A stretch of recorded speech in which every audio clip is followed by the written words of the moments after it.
Alright guys, I'm back. No, I haven't taken a shower yet, but I'm going to, I promise, right after this. But I want to put a video together talking about slip potting. Some of you have maybe heard of it, never heard of it.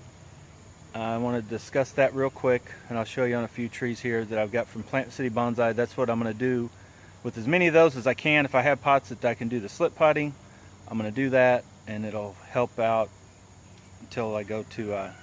plus it'll just look better, and it'll help me for next season when I go to styling these already being a decent looking pot. I can look at a different angle. Maybe if I want to change that a little bit, I can maybe just slip it out, change the angle, and put it back in. But anyway, let's get to it. Slip potting 101. Alright, so we'll start with the little guy and I'll just give you a demonstration. It's pretty much just the way it sounds is what it is. Slip potting is when you're not really repotting the tree. You're repotting it in the sense that you're moving it out of one thing and putting it in the other, but you're basically slipping it out. And see how that's things like root bound in there. And I say if I put it in this guy. So in this time of year, I can do that. Now I just need to fill it, put bonsai soil. Probably don't even need any in the bottom. I could put a little in the bottom if I want to get the, if I want to raise it up a little bit, and I probably will in this guy. Put a little bit in the bottom, get it up, and then just fill in around it. Or I could just fill it in like that, put a little across the top. That should be fine. Now, 100-year-old bonsai tree, no, you probably just leave it where it is and until later. But these little, cheaper nursery material, or pretty much anything, it's up to you. That little, taking it from that, putting it in that, should not hurt it one bit. If anything, it'll actually help it if you actually go to a little bit bigger. Now this thing I'm going to try to do is, I think I do have 3 of these. I'm going to try to get these guys to fit in there. It's going to be a close fit, so I may not mess with that yet. But that's the same concept. I'll pull it out, put it in. Now I may have to just, if you can just lightly move the outside, but if you disturb the main roots, then that's probably not a good idea. If you think you're gonna have to do that, just wait till spring, and then you can slip pot it basically, or just repot the whole thing. But I wouldn't suggest taking too much of the root ball out of these junipers. Try to leave as much in there and just put a bonsai soil mix kind of around the root ball that's already there, is what I'm finding out. I'm hearing and seeing from my own results is the best way to deal with these guys.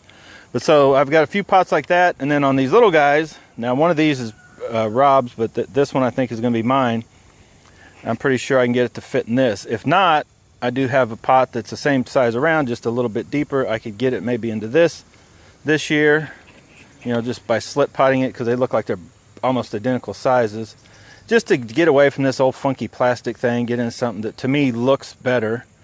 And then next year, next spring, maybe, know how much I need to take off, which is going to be just like an inch or so. I could just chop off the bottom in the spring, put it in there.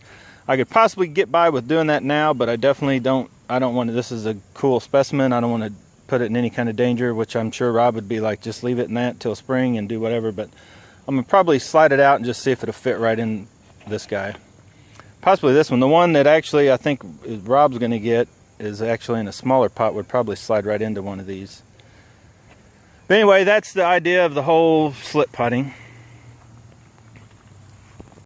So anyway, guys, you see it's pretty simple, but I had a few people asking about, well, can I repot this or repot that? The answer is no. And to be for 100% sure you're not going to do any damage to the tree and it's going to live, in the spring's the best time to pretty much do almost all your trees. Now you might check your tree. I think maybe a mugo pine. There's a few different species that, and of course most of you are tropicals, ficus, all that. It usually don't matter, but I don't suggest repotting anything in the heat of the summer. When it gets real hot, I wouldn't mess with any of the roots on any of these trees. But if you're doing the slip potting, which is simply just pulling it out of one pot, and if it'll fit in the other, or add a little soil and it fits, that can be done at any given time.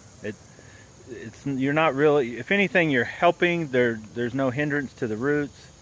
Now if you go mashing them all up and trying to put it back in, and then you can, but if you just simply slide it out like I'd shown you on that little one, and then put it in another pot, that's the way to do it. So anyway, guys, hope you like this little short video. Hit that like button. It's somewhere there, little thumbs up. Like it.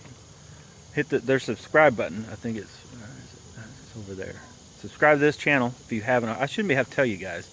If you haven't subscribed to this channel, either you just now found it, this is your first video, or you're probably one of my family members that don't watch any of my videos. But no, in all seriousness, subscribe to the channel, help us share this channel. Bass and Bonsai. Here lately, the bass has been sucking on the fishing end and the views, guys. You guys are out fishing.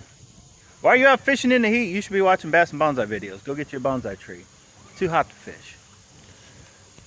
Are you serious? That cat. Oh my God. Look at that cat. Alright, I'm out. I gotta go, guys. Bye.